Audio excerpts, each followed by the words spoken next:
Here at the College Preparatory School in Oakland, California, collaborative learning is one of the most important ways our students learn and grow. In math, we work in groups every day, asking each other questions before we ask the teacher. In English, we lead our own roundtable discussions to deepen our understanding of the books we read.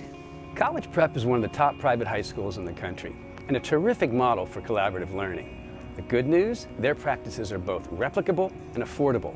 Take a look at what they do for their students. It may change what you decide to do for yours.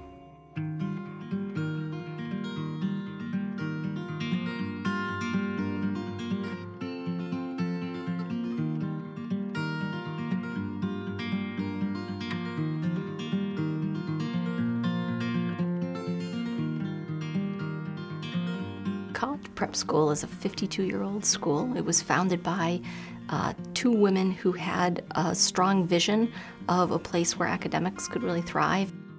The collaborative teaching and learning that we do here is really distinctive. Individual work can be a great way to master content, but what the group work empowers and kind of enables is a student's cultivation of a certain resilience. How do you look to your neighbor as a resource? How do you test your own theories? How do you understand if you're on the right track or the wrong track?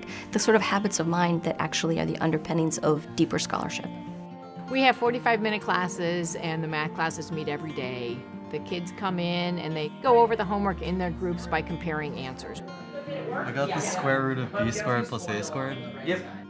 And then if they're having no resolution, like a problem was too hard for everybody, that's the signal that says that we need to talk about a problem or two as a class. The thing I like most about the group work is how easy it is to get help if you're stuck on a problem. I mean, you can just ask one of your group mates to help you, and everybody's really ready to lend a hand. It's these two lines, and then we do the slope formula from 0 to that. All right, here comes classwork 30.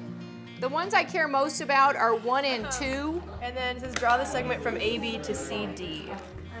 So just connect those points. We designed the classwork problems to be harder than the homework problems. The homework problems tend to be more straightforward, and the classwork problems are much meatier. And so in order for them to actually accomplish them, they have to talk to each other. For harder problems, usually our group will work together, and we can usually come to a solution just by putting like little pieces of it together. Negative d over c for line 2. I don't think it's negative d over c. Yeah, because The best groups talk about the problems before they take pencil to paper. You really tell their faces are directed towards each other. They are, looking at each other's papers. And they're learning so much more. They're learning how to be proactive. They're learning how to depend on their peers. Today you will work as a team of surveyors, putting to use your knowledge of basic compass and straight edge constructions. Your only tools will be a length of rope and a piece of chalk.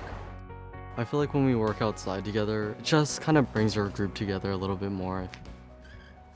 You needed someone to hold the rope and someone to move the chalk, and so it was just like the next step in collaboration was working together to make one big end result.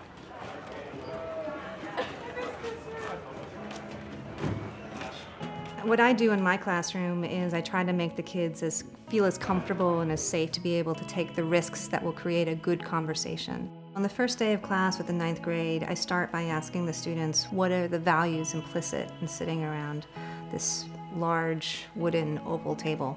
And they come up with a list on their own. First and foremost is respect, and also listening to each other, being courteous, having the right geography of the classroom. It's really important.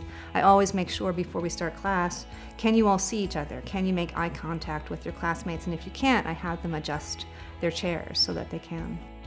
I always tell the kids, check your ego at the door. Be willing to take risks and just have fun and just throw out ideas. And you throw something else out and it's not fully formed, that's great because somebody else can jump in and build on an idea. Another sort of easy trick I have is to start with a kind of a reflective moment, a moment of silence, or a little moment of writing. Remembering you want to have your feet firmly planted on the floor, and then the next thing you want to do is focus on the breath. How was that? It only takes a couple minutes, but just having that moment to let out the anxiety is great because it really can improve their concentration for the class so that they're able to have that kind of engaged conversation.